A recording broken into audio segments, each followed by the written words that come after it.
Hello, my fellow comic book collectors. Today is Wednesday, and on Wednesdays I do my Q&A video where I basically answer your questions. So this week, not as many questions as last week, which was in a way a good thing, because one of the questions I want to go kind of overboard and really show you some awesome stuff. I'm going to give you guys a taste of my Warren collection. I'm not going to show everything because we don't have like 10 hours to look through all my Warren collection, but I'm going to give you a taste of it and maybe a plan for future videos for my Warren collection. But there's some really great questions other than that, and I'm going to get into them right now.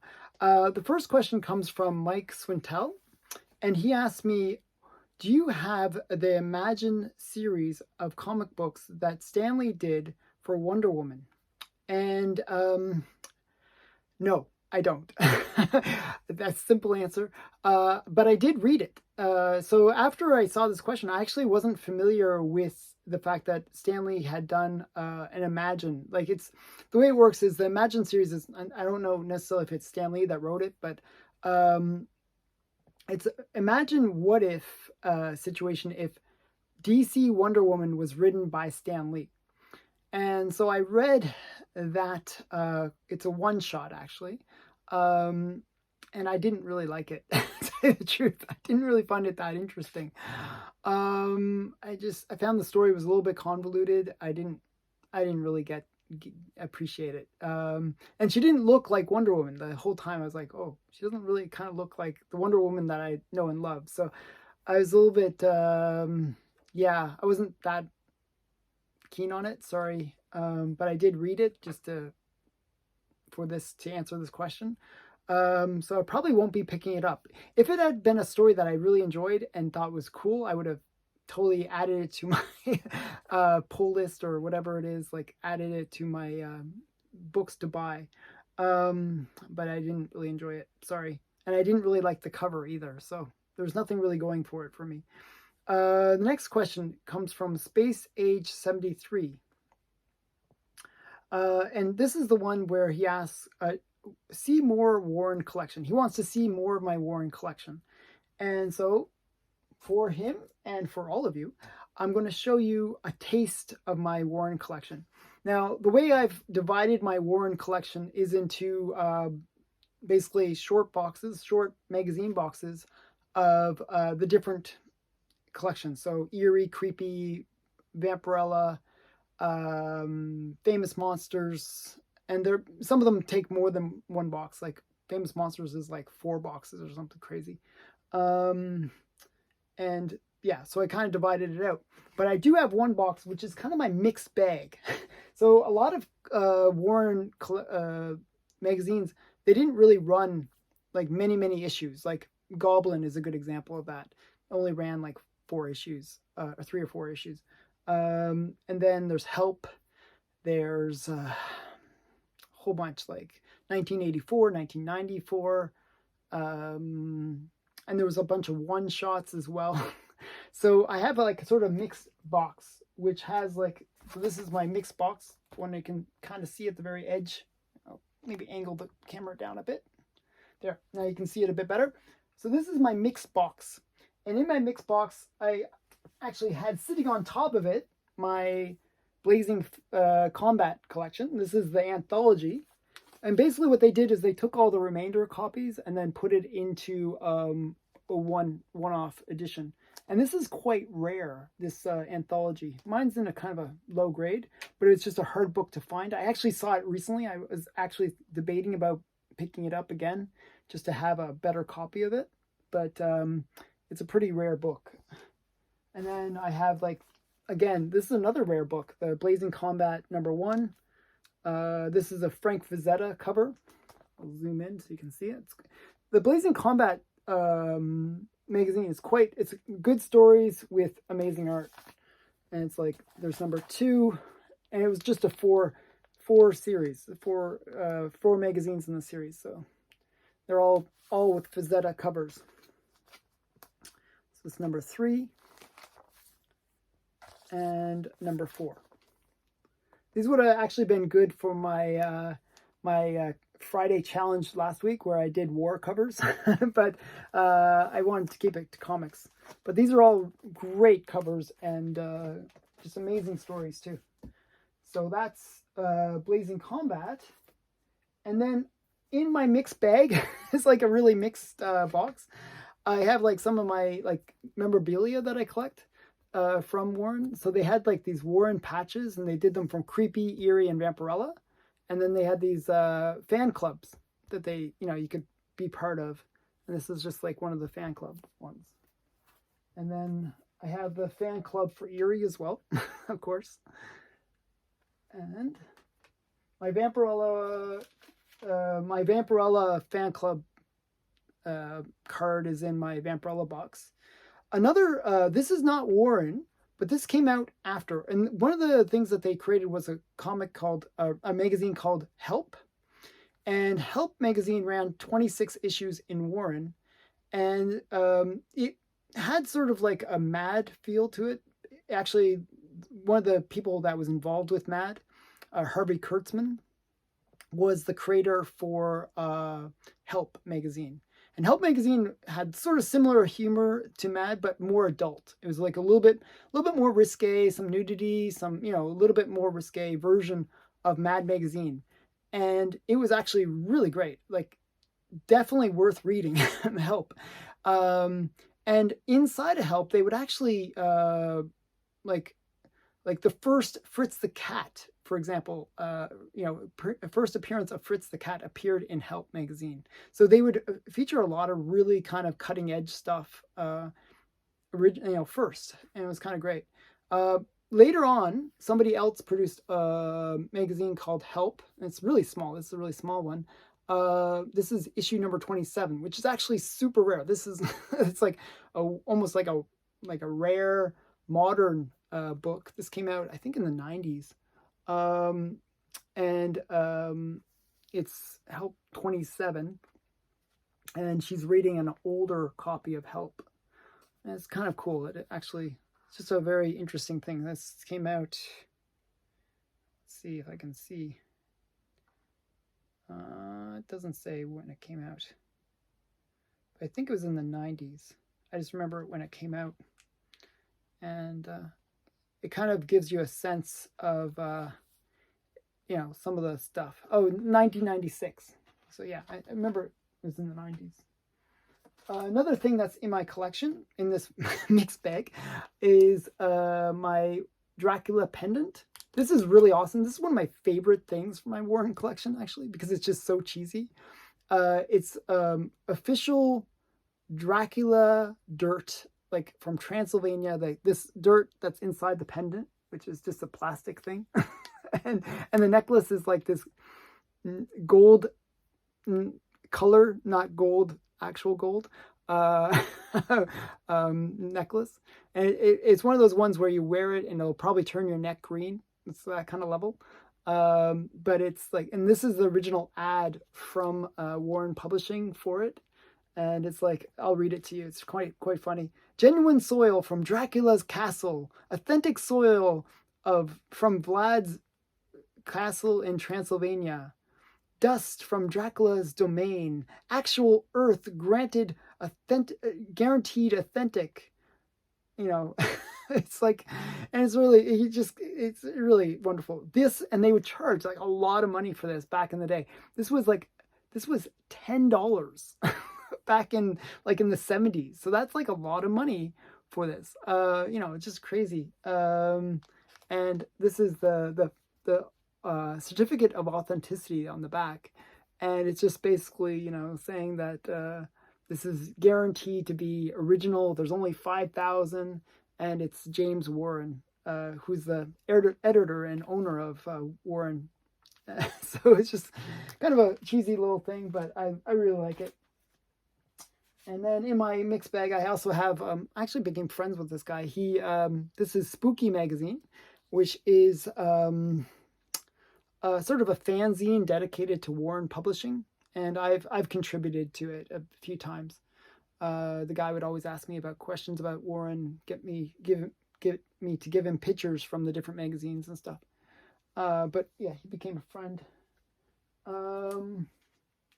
And then what else do I have in here? Oh yeah, so there was even a Forrest J. Ackerman fan club. This is extremely rare.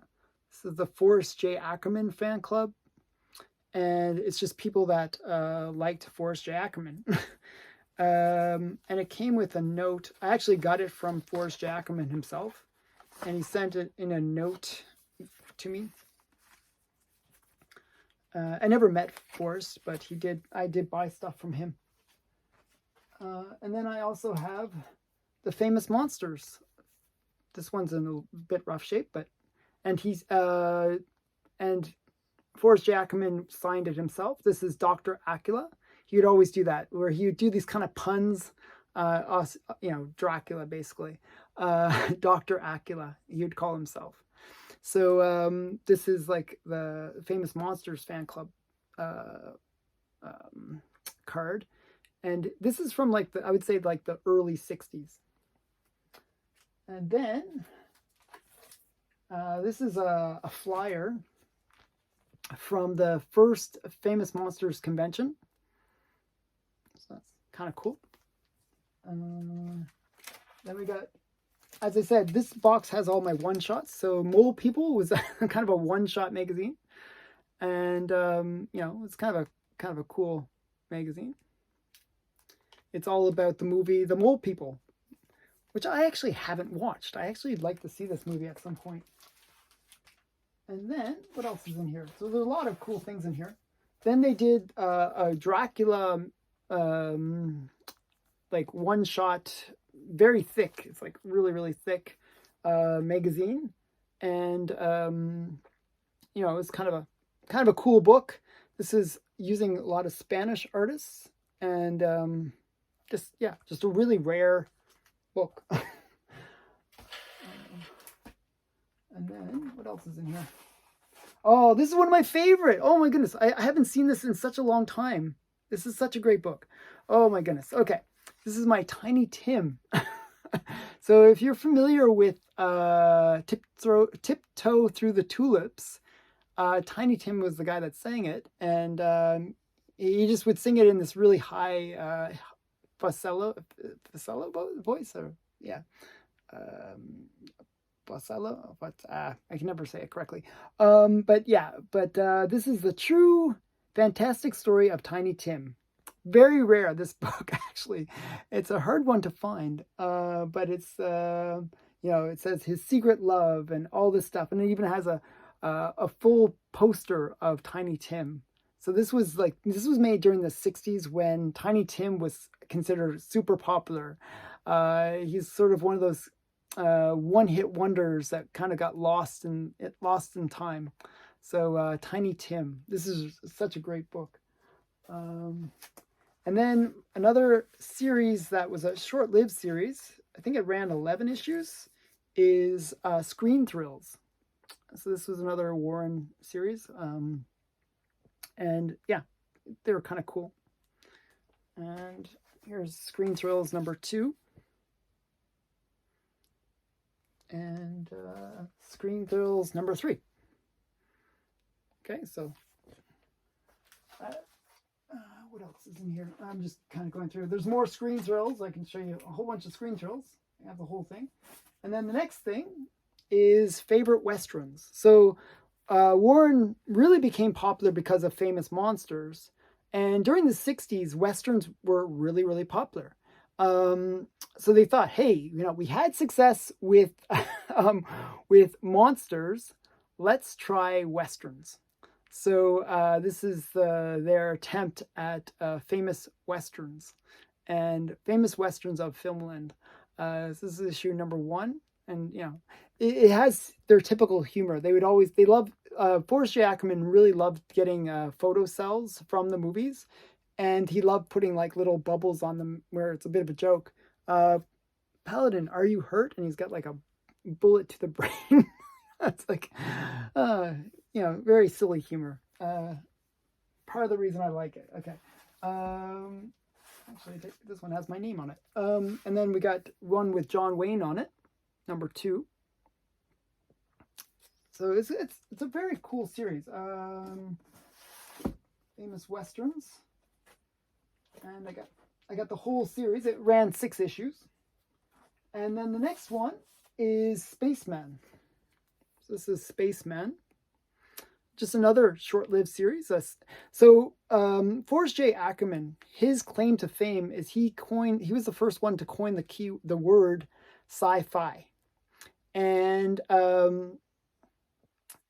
so he really loved sci-fi in general. He was like one of the earliest cosplayers too. He would dress up in sci-fi costumes. And he wanted to create Famous Monsters was dedicated to horror. He did Famous Westerns dedicated to Westerns, and he wanted to have a sci-fi book. So this is Spaceman, which was in the early 60s. And yeah, it didn't run that many issues either. Here's Spaceman #1. That was the annual. I like the annual actually better because I like the cover on it. And Spaceman ran, I think, only 6 issues. One sec here. Or maybe more than that. Okay, actually I'm wrong. It ran #8. So I just checked. I have all 8 issues, but Spaceman #8. And I was mentioning Help earlier, and this is Help.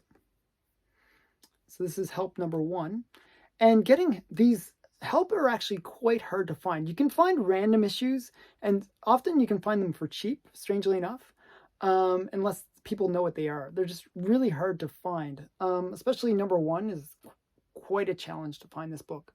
You can see I paid $40 for it way back in the 90s. But yeah, this is kind of a cool book. So this is Harvey Kurtzman's Help. And I'll show you the issue. One sec here. Where is it? Yeah. No?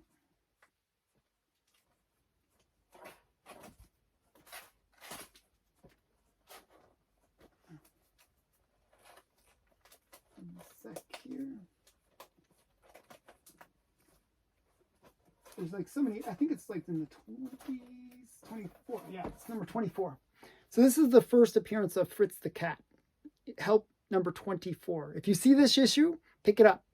I have 2 copies of it. So yeah. One of the big problems with Help magazine in general, though, is the spine will split. And that's a big problem with it. This one actually has a really good spine. So it's kind of rare to find a non-split spine. And I'll show you. The last issue is this one, #26. So, and they, as I said, a lot of the stuff that was produced from Warren Publishing would use these kind of photos. So a lot of photo covers and stuff. And then Warren had some really weird stuff. During the 60s, you had the Monkeys and all these kind of like teen-related magazines that were kind of popular. And Warren wanted to compete with that. Warren wanted to be the publisher for all genres. And it really didn't succeed in that, to tell you the truth. It failed on every one of these. But it did try. So this is from fall of 1967. And this is called Freak Out USA. And it's a kind of extremely rare magazine. It was their attempt to appeal to that teen generation and the hip generation with, mentioning the Monkeys and the mothers, Mothers of Invention, Mamas and the Papas, Loving Spoonful, Twiggy, all the sort of popular, artists from and celebrities from the late 60s. So this is, and it ran, it ran 2 issues. So here's Freak Out USA #2. And they actually advertised that there was going to be issue 3, but it never got produced. Another series that they did, same idea, was Teen Love.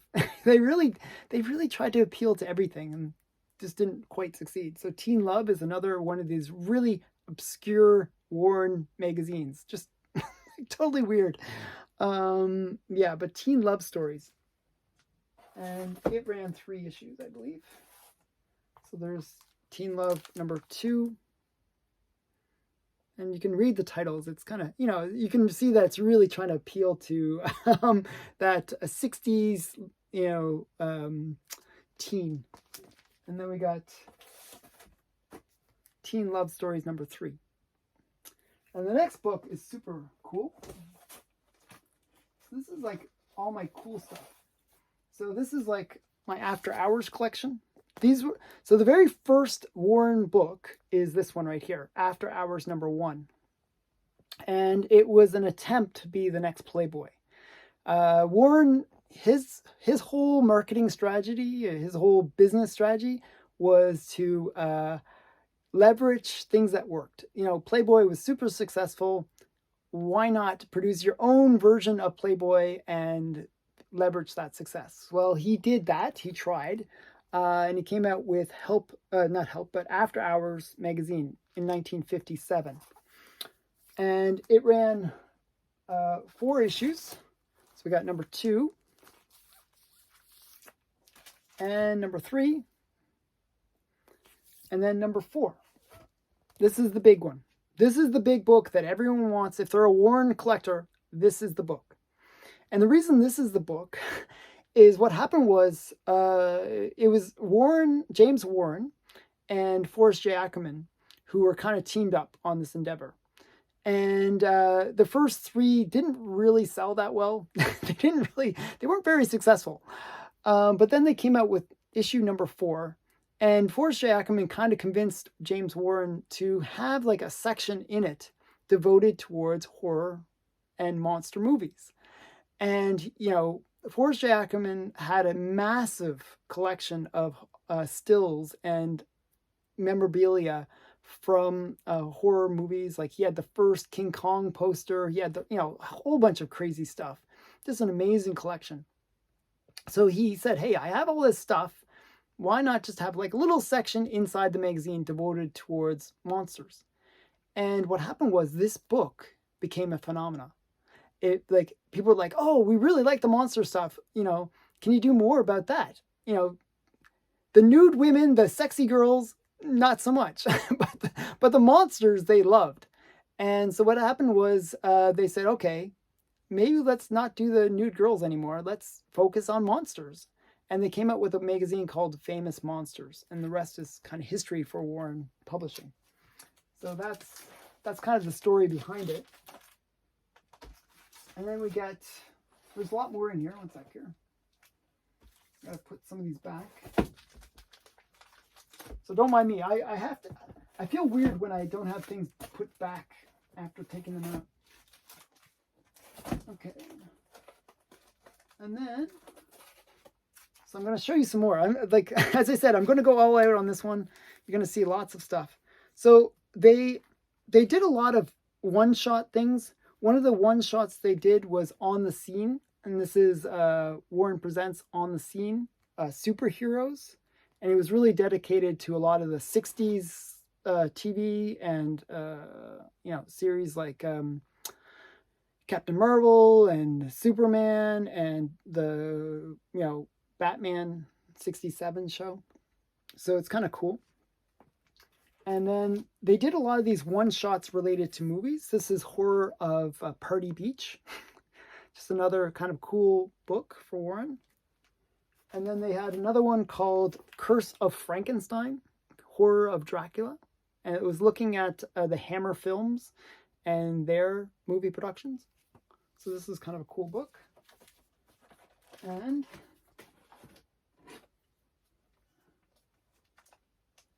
you don't want to put them out of order. And then they did one for Lord of the Rings. There was the animated version of Lord of the Rings at the time. So this is Warren Special Edition, Lord of the Rings. And then they did a sort of Warren Presents, where they were kind of like doing these one-shots. So they had like Warren Presents The Rook. This is kind of a cool magazine. And then they did Alien Invasions comics. And then they did Warren Presents Dracula 79. So these were during like the mid to late 70s.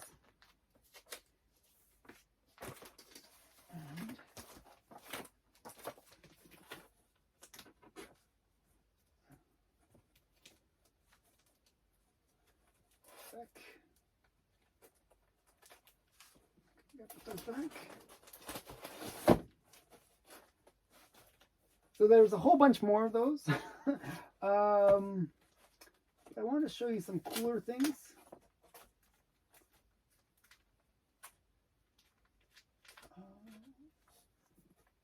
Show you these two books, and then I'll kind of wrap it up on the Warren stuff. We got Comics International. This was a 5 episodes, or 5 in the series for magazines. These are quite, I think like the later issues are actually pretty easy to find, but number 1 on this is quite hard to find. So this is like really great art. It's Richard Corbin, and just a really great magazine, worthy of reading. Definitely a good one. And then another one that he did, a little bit of nudity on this, so I'm going to show it anyways. This is The Odd World of Richard Corbin. This is a really rare book. If you ever can find it, definitely pick it up, because it's definitely worth reading. I'm a big fan of Richard Corbin's art. Just if you like this kind of cartoonish books, this is the style that he did. Richard Corbin, he's kind of known for a few series. He did Rip in Time and Den. He also was, his art was used in 1984, or not 1984, sorry, Heavy Metal. The movie, his art was used in that. One of his characters, Den, was used in that movie.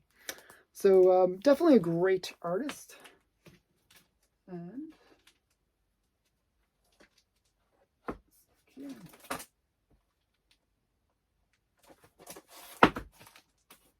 So that's just a small taste of my Maury Warren collection. I only showed about half that box. And I have like about 15 more boxes like that, just filled with stuff. Maybe more than that, actually. Yeah, more than that. Sorry, way more than that. Maybe 20 boxes of Warren-related books. Maybe more than that, even. I'm just doing the math. Oh, sorry, maybe like 30 boxes. I just keep on remembering there's more. I just have so many boxes filled with Warren magazines. As I said, I have the whole collection, and it's a massive collection. So that would be like, how many is that? I would say 200 times 25. So maybe 5,000 books in the collection, something like that. You know, sounds about right. It's a pretty big collection, just so you know. Next question. So hopefully that was a nice little taste of my Warren collection. I plan to do a video where I break it down, like multi-part video where I show each of the parts of my collection, and then gradually show the entire collection as like, you know, a whole series. That's something to stay tuned for. I definitely plan to do that though. Okay, the next question comes from Baron Sagan, and he wrote, "Where are you moving to?" So in the last video, my Q&A video, I talked about the fact that I sold my house and that I'm moving. And officially today, believe it or not, my house has officially sold. Where I passed, you know, you have to do an inspection and all this kind of wonderful stuff. My house has officially sold. So right now I'm living in Vaughan, Ontario. That's where I am right now. And I will be moving to Ottawa, Canada. So my wife, so I work from home. I actually manage like multiple offices, but for my company, and I do it all from home. So I can literally work anywhere. As long as I have an internet connection, I can do my job. So she got a job in Ottawa at NRC, like that's the National Research Council. So she's the smart girl in the family, smart one in the family. So she's going to be working there, and you know, but she needs to live in Ottawa to do that. So we're basically picking up and moving over to Ottawa. So it's going to be fun. The new house, actually, the room that we bought the new house already. The room that I have for the comic room is probably about 3 times bigger than this room, but it's not designed the way that this room is. This room is really designed for comics. I have to probably do some work on the new house where I can get my comics to be fit in. Also, I have to block off all the lights because there is lights in that room and I don't like that. So I'm going to block it all off and make it so that no light can come into the room, and I can just put in special lighting that is not going to hurt the books. So a lot of work has to be done when I move over there, and I'm going to be moving very soon, very, very soon, sooner than I thought. I actually thought I was moving in July of next year, but it's been moved up. It's been moved up. I'm going to be moving in January from what I can see, which is very soon. It's a bit crazy. So I'm not really looking forward to it, to tell you the truth. Because of just the idea of moving all these books is kind of scaring me. I'm paranoid about losing anything. I'm going to pack up some in with the movers, and then some I'm going to drive to Ottawa myself, which will be fun. So yeah, I'm not really looking forward to moving, but it is what it is. I gotta do it. So that's what's happening.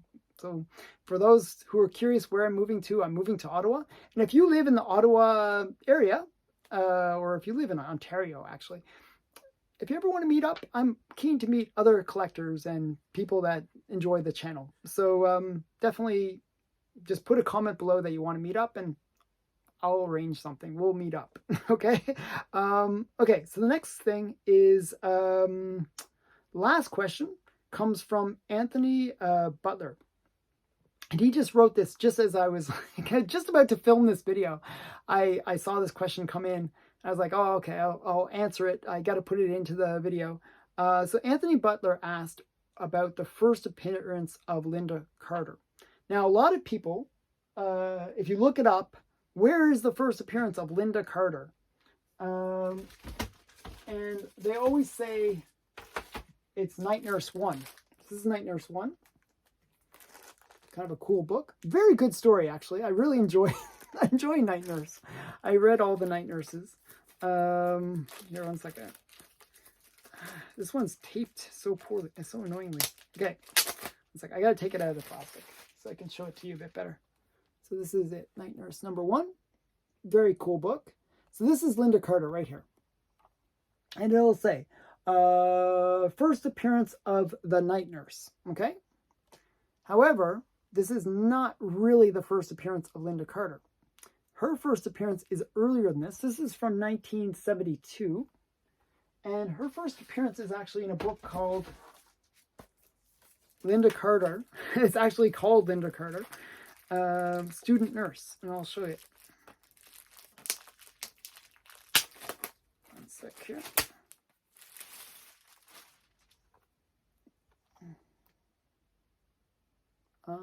Yeah, one sec. I'm trying to make it so that it's not reflecting. This is it. This is Linda Carter, Student Nurse. And this is where she made her first appearance. Now, the cool thing about this book is this came out in 1961, so 11 years earlier. So this is truly her first appearance. And this is also from Marvel. And it was a Stan Lee story. So kind of cool. These Night Nurse and Student Nurse are very, very similar in a way. In terms of like the feel, it's like medical drama. One of the stories, I'm not sure which episode it was from, like which comic it was from. Like Night Nurse only ran like 6 issues. I have all of them. I bought all of them. I actually brought more to show. This I think ran 2 or 3 issues. I think I have all of these as well. It was kind of like these medical dramas. Like, so one of them is like they're all like student nurses, and they're studying to be doctors, and it kind of gives their backstory. Like, one comes from kind of a poor family, one comes from a rich family, one comes from just she just had an interest in medical. Like, they're just different stories like that. And then they bring different forms of drama. So one has this crazy boyfriend that tries to blow up the hospital or something insane. Like, there's different stories like that, and they're quite interesting. So definitely a book worthy of checking out. And it's not like the typical, like you'd think, oh, it's going to be like some kind of very like story not really interesting for male audience, I guess. You think it was more catering to girls, but very interesting stories. There's a bit of romance in it, but very, very interesting stories. So this is Linda Carter, Student Nurse, number 1. And I'll just quickly show you the first 3 issues of Night Nurse. So I showed you the number 1. This is number 2. Again, I have to take it out of the plastic. So I'm a when I collect, I like to get the full run. I'm just that way. I'm a completionist. I like to get the full run. So I did get the full run of Night Nurse. This is one of the first things I picked up actually when I started getting back into collecting. I really like Night Nurse. So this is number 2. And it's like, save her, my little girl, or you'll see hides nailed to the wall. And it was like, guy's threatening if he doesn't get his daughter saved. Just kind of, I don't know, kind of cool things. And then here's number 3. And these are all from the early 70s. This is from 1973. So this is Night Nurse number 3. And as I said, there's only 6 issues. They're relatively cheap to pick up, except for number 1. It's a little bit more expensive. They would run maybe $50 to $100. When I say relatively cheap, they're, it is what it is. But you can pick them up in lower grades pretty cheaply, like maybe $10 to $15. And the higher grades obviously goes for a bit more. But definitely a very cool series. And there is a following for it as well, where it seems like whenever I see it on Heritage, it generally will kind of get bid up, because it seems like there's collectors for either Student Nurse or Night Nurse. But definitely a very cool series of books. So that's all the questions for this week. If you have a question you want answered, put it in the comments below and I will do my best to answer it. So yeah, thanks again for all the questions, and I hope you enjoyed this video. I hope you enjoyed the taste of my Warren collection. I tried to show a little bit of variety within that. And thanks again for watching. Bye.